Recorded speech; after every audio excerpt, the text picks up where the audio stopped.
Earlier this month, I sat down to interview the CEO of India-based WazirX, Nischal Shetty, for our interview program, Word on the Block. In a wide-ranging discussion, which we will bring you in just a moment, Shetty spoke about his feelings on the need for clarity when it comes to regulations in the cryptocurrency industry in India.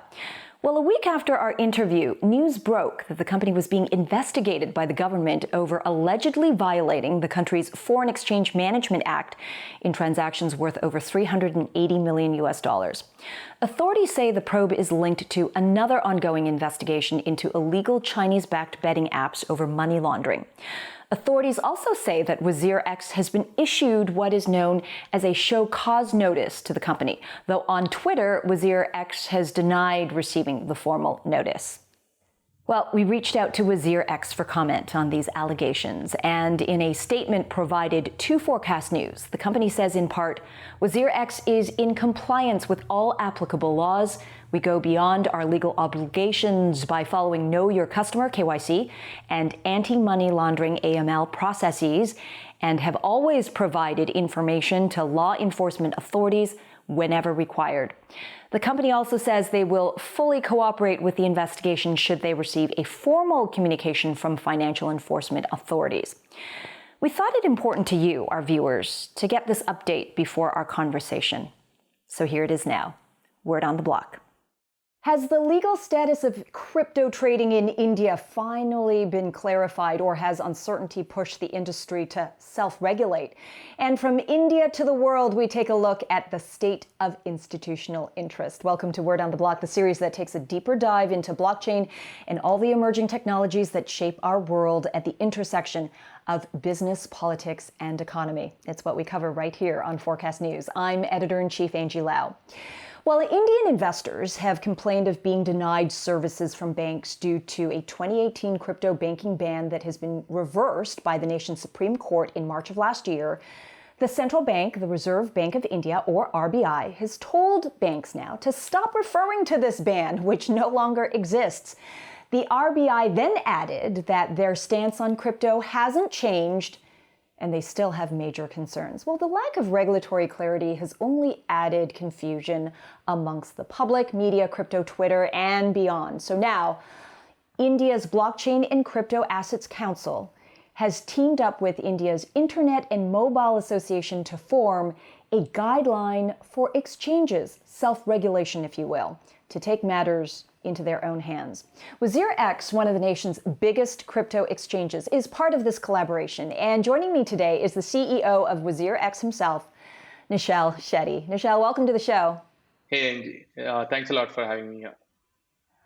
It has been a tough road. Talk to me about the early days with you, with WazirX, with crypto exchange in India, and where are we now? Sure. I think so. We launched in around 2018, and this was just 3 weeks before the whole banking, I think banking ban sort of came into picture.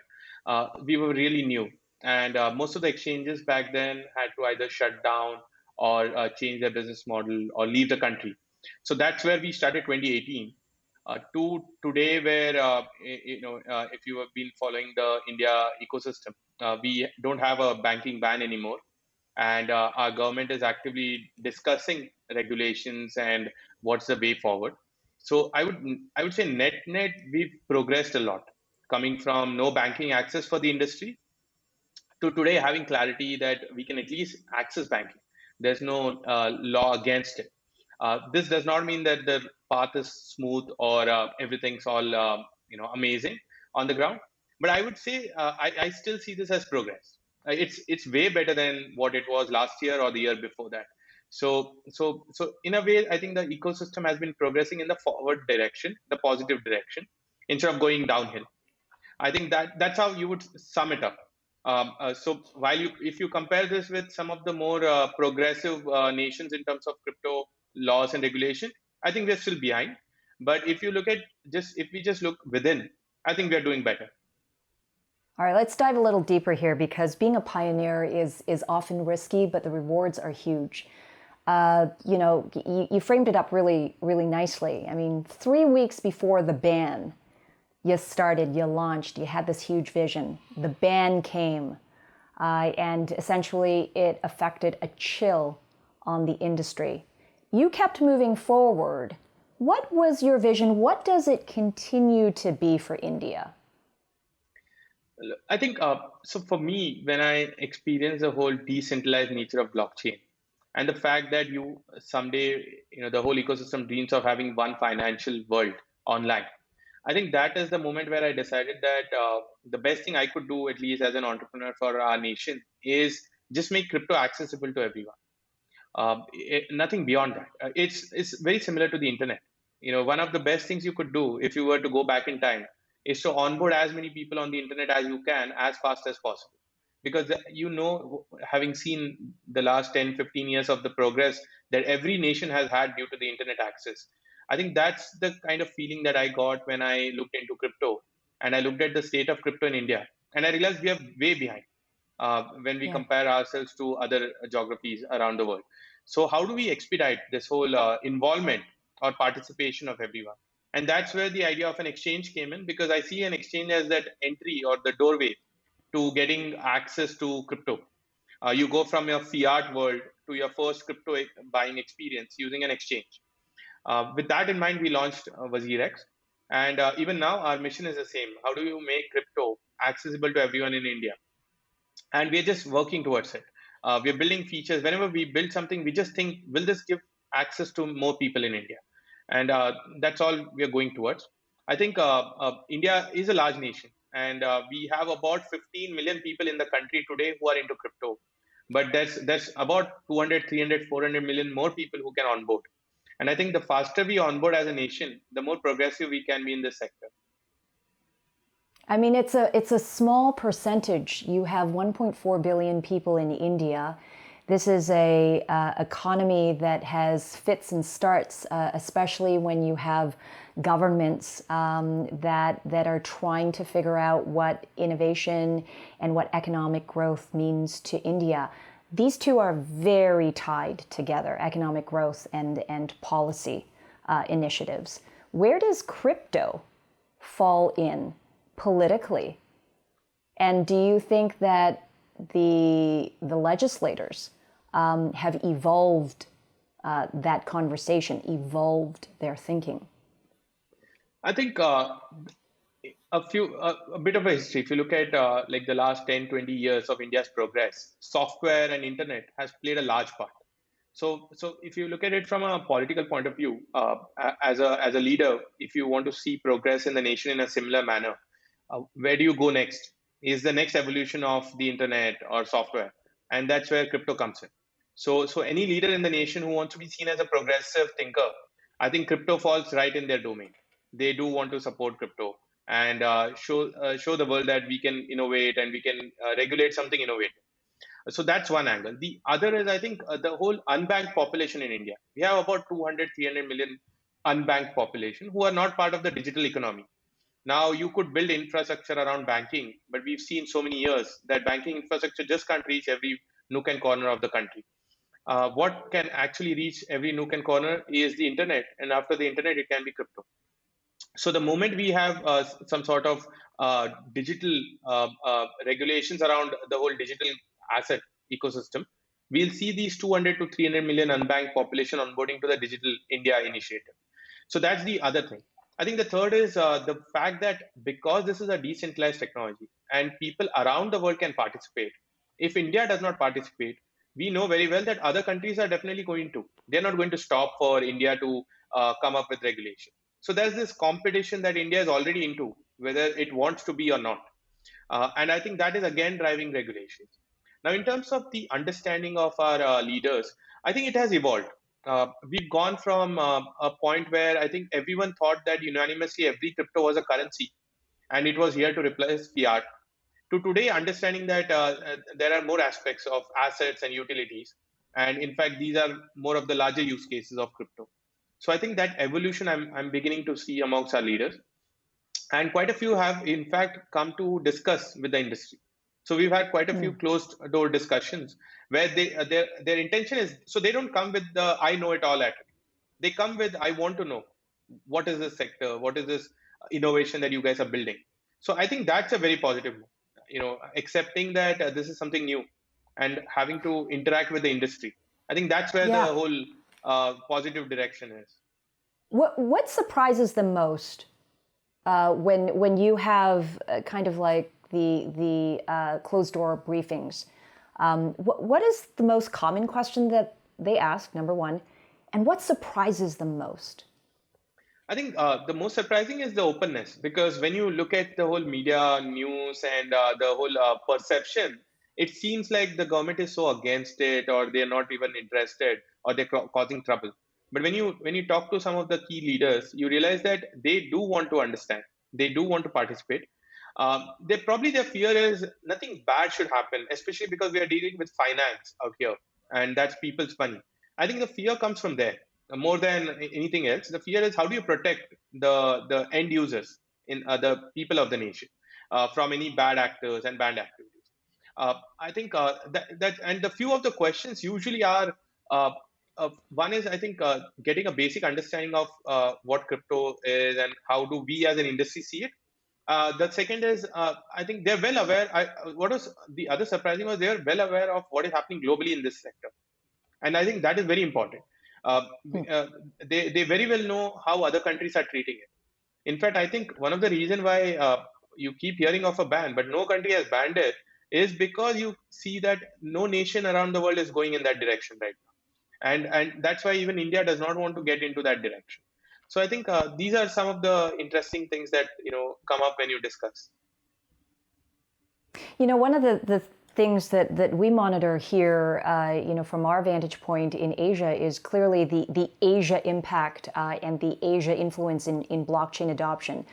Obviously, China leads a lot of that. There's a lot of policy direction, policy support. There's BSN, and then there's everything from multiple pilot trials of a digital RMB or a CBDC. How does that impact or India policymakers? How do they think about the China competition or the rest of Asia region, and the competition from other sovereigns? I think competition is good, and it's good for the sector, and that's how they view it. That because other nations are into it and they're way ahead, how do we ensure that we are also going to progress? Because India is one of those top software nations, and everyone understands that we can't lose that edge. And it does not take long for technology to just go over to other geographies. It's all online and digital. So I think that the willingness to keep innovating and the willingness to keep competing in this whole software domain and the internet domain, I think that is definitely something very positive. And when we hear about every time, at least in the media, I'll give you an example. Every time we hear about a CBDC experiment in China, we always see that there is some mention of how India is also trying to understand and get into this space. So I think that's, at least from my point of view, I see it very healthy. In fact, I want more countries around the world to experiment in this, so that every other nation is motivated to participate. So yeah, I think our central bank has in fact repeatedly said that they are interested in CBDCs. Now, this would not have happened if other countries had not jumped into it, because everyone's been doing the wait and watch game. Now that China and other nations are talking about central bank digital currency, I think India is also definitely motivated. And in the next 1 or 2 years, I have a feeling we'll see some concrete outcome from India's efforts as well. The current state of policy, however, is still a little murky. We heard from the RBI, there was that consternation about, despite it being overturned by the Supreme Court, banks still referred to the RBI ban, even though it was overturned, to refrain from giving banking service to crypto exchanges, etc. That is now slowly turning. But still, we still have some legislation sitting on the sidelines waiting to be introduced in the next session of the House. Where are we? What is the current climate towards crypto in India right now, from your point of view? So I think the legislation that you're talking about, which is waiting on the sidelines right now, it's probably a derivative of a 2019 bill draft bill, and that was in the public domain, which spoke about sort of banning crypto. But I've recently, in fact, even yesterday, I've had a Twitter Space discussion with the Mr. Subhash Chandra Garg, who was the one heading this committee that created this draft bill. And what he said was their objective of a ban or a prohibition is around the currency use case or the use case of payments for crypto. And he says that even they, in principle, do not have any problem with the asset use cases or the utility use cases of crypto. So I think that sort of shows some positive light, where if there is any negative outlook from the government or from the regulator, it is more to do with the payment mechanisms. Because it is expected, because our payment systems are fairly evolved in the nation, and we are trying to get everyone into that system. And all of a sudden you have an external crypto coming in. So that's going to be some protectionism around that sector. But the good thing is, for the asset and the utility use cases, they do not seem to have any issues. So what we believe is that this bill will probably get modified along the way. I don't think it's ready to be accepted into and made into law yet, because it only talks about one aspect of crypto, which is the currency part. It does not actually talk about the assets or the utilities. How do you regulate them? Are we allowed to use them? Uh, and the interesting thing is, now you have NFTs. So the time when it was built, some of the use cases did not exist. So now it's going to be very interesting, and which is why around 3 weeks back we heard a news, unconfirmed, but we saw it in one of the top daily newspapers in India, which said that the government is now trying to set up a new committee again to revisit the whole thing. So if that news gets confirmed, I think it'll be a large development, because that news also said that the government is looking at crypto as an asset class, not a currency. So if this happens, I think that'll be very, very positive. Until then, we are going to have this confusion. If that happens, India is going to be hot space again. And by hot, I'm talking about everybody from innovation to people who want to participate, and potentially unbanked people in India. Are crypto companies like WazirX right now free to do banking or conduct other crypto-related business in India right now with ease? Absolutely. Or is it still a little, okay. Ease is subjective. I think so the thing is, now the issue lies with specific banks and their compliance and legal teams on how comfortable they are. The good thing is, the RBI clarification that just came in last week. It says that you should not use the 2018 circular, because that has been set aside by the Supreme Court. And it also says that you should do your own due diligence. It tells the banks, do your own due diligence before you get involved. So that at least is a ray of hope, that banks are now free to do it on their own, whether they want to go ahead or not. And what we are seeing is this bag of mixed reaction from banks, where some are very open, they want to discuss and interact. Some want to take a conservative approach. What I mean by that is, usually they want some other banks to move first, and then they'll join it. So now we are just going behind those who are positive, and we're trying to get a couple of banks to agree, because I know the moment a couple of banks agree, the others will follow in. It's still a little cryptic, though, what the RBI put out there. They, on one hand, they said that circular is no longer valid because of the Supreme Court ruling, so don't refer to that. However, they did still reconfirm that they are concerned about money laundering, terrorism finance, and the like. Do you think that leaves room for RBI to come in with future guidance or specific regulatory language? I think it'll be good if they do, but one of the things we've seen from the RBI is they've been also waiting for the government to come up with some regulations or guidelines. Because if you look at crypto, it can behave as a currency, so maybe we think that the central bank should do it, but then it can also behave like a property or an asset, and you want a commodities regulator. So even amongst the regulators, there's no clarity whether they're even supposed to put in guidelines. They're not aware, or they're not sure whether they should be regulating it. So that's where guidelines, expecting guidelines from the central bank or the RBI might be a little too, I would say, premature for us. So we are all waiting for the government to come up with some sort of a indication, whether should it be the RBI even coming up with guidelines. I think even the RBI is waiting on that. So that's where the confusion is. The only thing RBI can do until then is to release cautionary notes, on dealing with the exchanges or dealing with crypto, and that's what they're doing. If you look at it, these are just cautionary notes that they're releasing, telling people that be cautious. We are not regulating at this point in time, so take your own decisions. Got it. Well, I mean, that's good advice, generally speaking, whether it comes from the RBI or from you. Yes, be careful. Look, the Internet and Mobile Association of India estimate 15 million crypto traders in India. You told us that. That's just about 1% of the Right. country's population.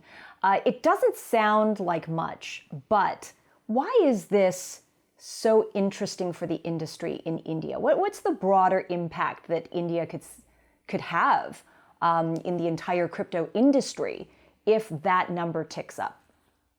So I think some stats. If you look at like the whole equity space in India, we have probably 60 to 70 million people into it. So that's about 4%, and that's an industry that has existed for many years. And now here you have an industry which sort of in India, I think it's been only 4 or 5 years since crypto really became a popular term. So the rapid growth, if you look at in isolation, yes, it seems like 1%, but if you think about it, it's already 25% of the whole equity space in a very short period of time. So that growth trajectory is something which is very visible. That if it continues this way, I'll give you a stat. I think for us, for WazirX, it took us about 3 years to reach 2 million users, and then last month we signed up 2 million people. Yeah. So you see the rapid growth that it shows, and we've seen this happen to anything on the internet, be it your email addresses, be it social networks. That once it hits an inflection point, it rapidly grows, and I think that is something that around the country people are noticing, even the regulators, even the government, because otherwise, if you think about it, the government need not really worry too much about a 1% population doing something in the country, but they are, because they see the rate of growth shows them that it might be 5 or 10% in the next 1 to 2 years. So how do we really get into this early and make sure that the ecosystem is built in the clean way? So I think I'm very excited about the growth trajectory we are seeing, and if it sustains this way, I won't be surprised if we reach 50 to 100 million people in the next let's say 18 to 24 months in India, because in India we have a large population, and there's sort of this whole viral element in the country. The moment something works, it really spreads fast in the internet world in India. So I think that is something that's keeping everyone in the crypto sector excited. Are we hitting the inflection point? I think the next 3 to 6 months we'll understand if this continues. If we continue onboarding 2 million now, maybe 3 million next month, if that goes on, I think it'll be a matter of time before 30, 50 million people just onboard to crypto in India. Absolutely significant impact. And so don't pay attention to the actual numbers. Pay attention to rate of growth. That's 100%. And then I guess this is where self-regulation comes in. We've often heard about those headlines, the hacking, the scams, people being left, holding the bag. And so where does the industry stand in India? I understand that the Internet and Mobile Association of India is working now together with the Blockchain and Crypto Assets Council. Top exchanges like yours, WazirX and CoinDCX, which we've also covered, are members. And you've now set up a formal board to monitor the implementation of self-regulatory code of conduct for member exchanges. What is that code? Why is it important to self-regulate? Sure.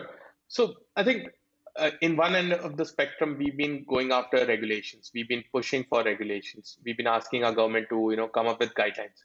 But what is important is, while you can always demand for regulations, we know that in a country as large as India, it is going to take time, because there are so many things to look into before something becomes part of the law.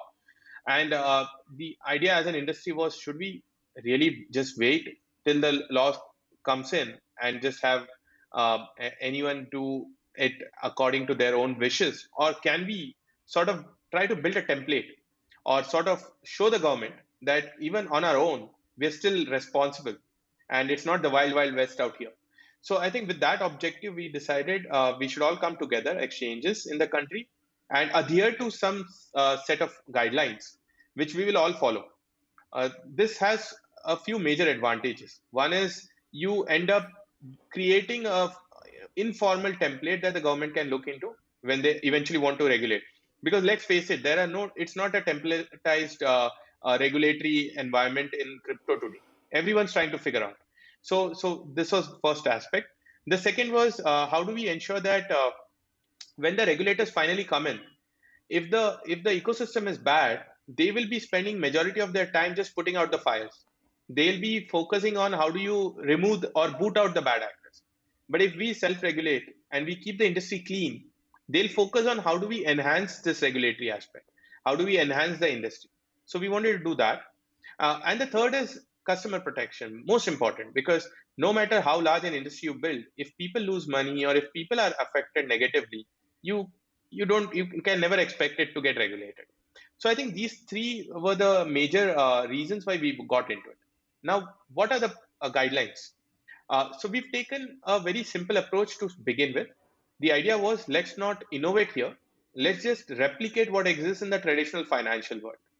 So what we've done is we've tried to pick up whatever we can pick from the existing financial regulation, be it KYC, your AML policies, your working with the law enforcement where necessary, and then customer protection, um, uh, uh, and any combating terrorism, any laws around that. So we're trying to put these guidelines, some very basic rules, and it's a very simple document today. Maybe I think around 2 or 3 pages, which just puts up. Then solvency, making sure that all of the exchanges are solvent. A third-party audit, because we can self-regulate, but let's still get someone external to verify that we are following all of these guidelines. So that's phase one, and we've started implementing that.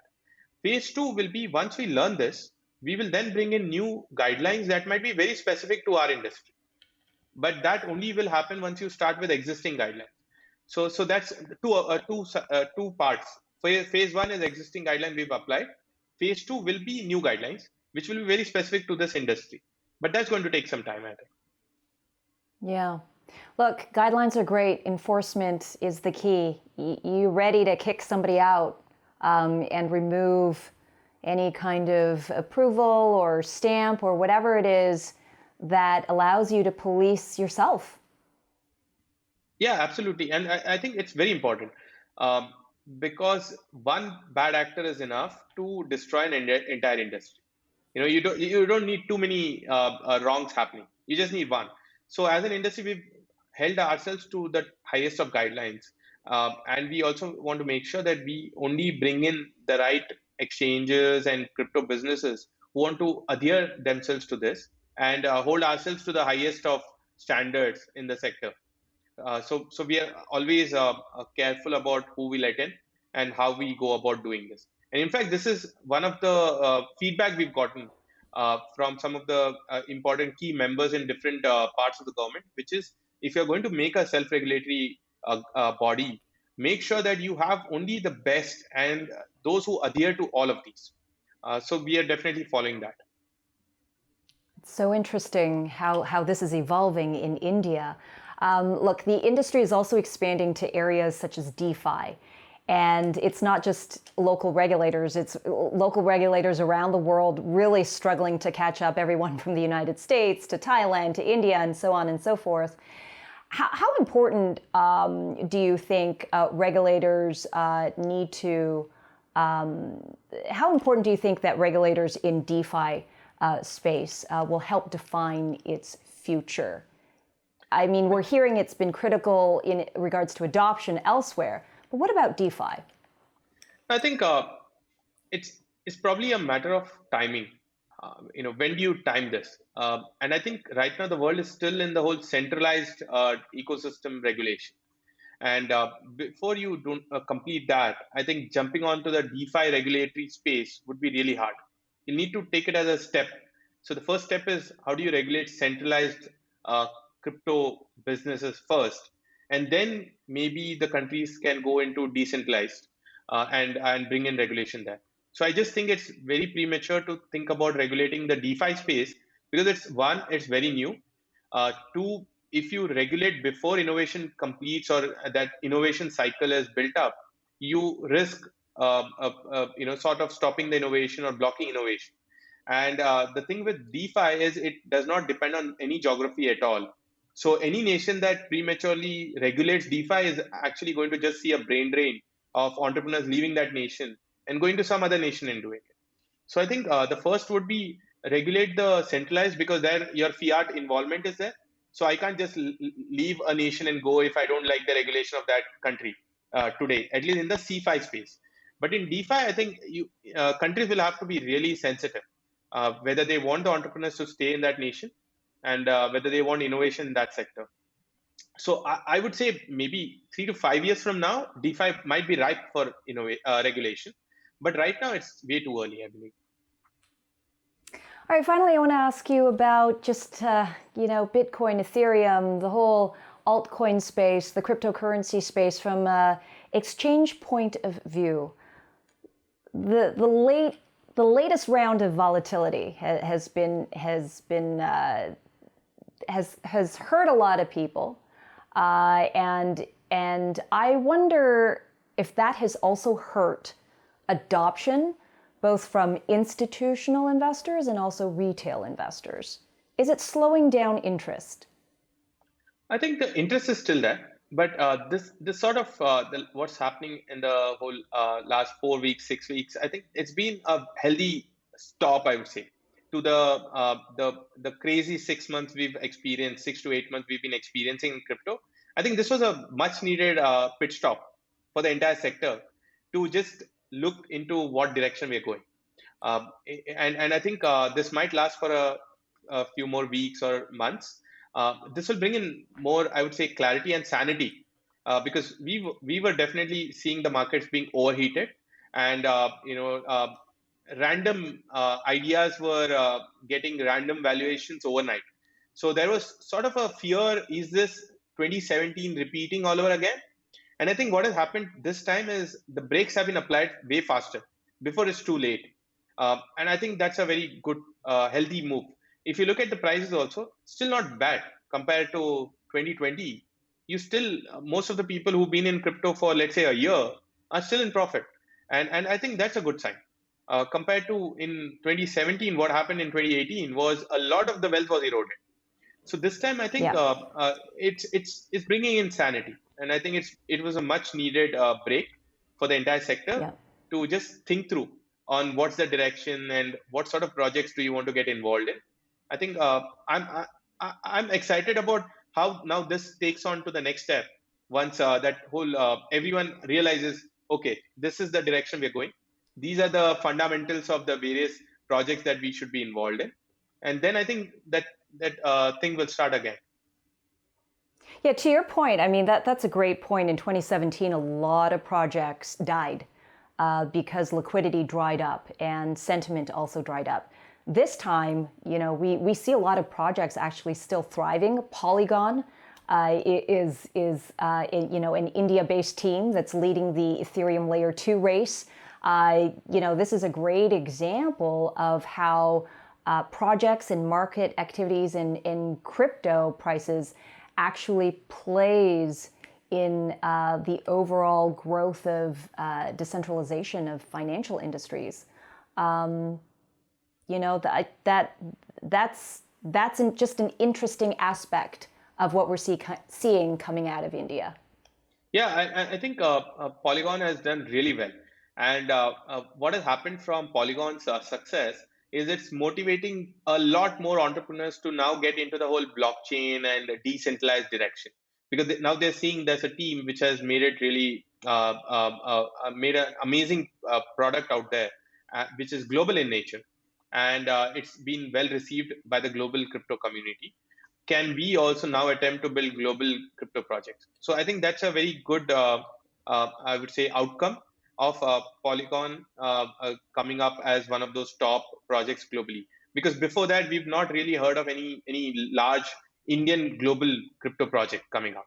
And I think this is going to push more entrepreneurs to build in this sector as well. We've had a lot of entrepreneurs in the centralized ecosystem in India, which is focused on the India market. But I think we definitely need global products and global projects coming out. So Polygon is definitely pushing that in the right direction. And do you, and I'm gonna just let you wrap up with your pet topic right now, NFTs. Where do you see this going? As you build out beyond the India space, do you have global ambitions for WazirX? Um, so look, I would never say never, but I think right now there's so much in India. There's so much of excitement that I don't want to lose sight of what's in front of us. So I would still focus on the India market for now because it's just beginning to form and shape up. Um, NFTs, I'm super excited because I think if you look at the crypto ecosystem until now, anyone who could create crypto tokens were startups and technical folks. And now all of a sudden you have this amazing opportunity for anyone who's creative to create their own crypto tokens. And we call them NFTs. But what is happening is the number of creators in the crypto ecosystem is going to now skyrocket from a few thousand startups to a few million creators. And I think that's great progress for the entire crypto ecosystem. The other is if you look at the last 10 years, the creators have always given their art away for free.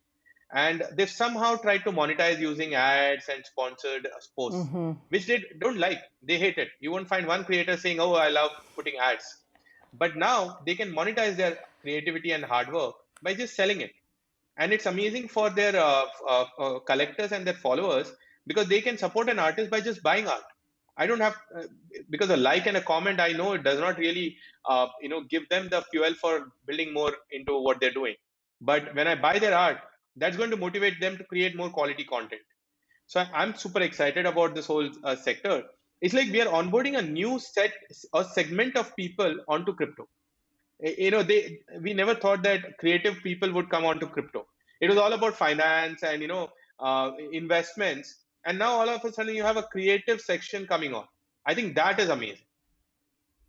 I think anybody who has seen, the economic revival of neighborhoods, when the artists start moving into that neighborhood, something else happens right around the corner. I don't think this is something that we should ignore. I think something very similar is happening in the crypto space.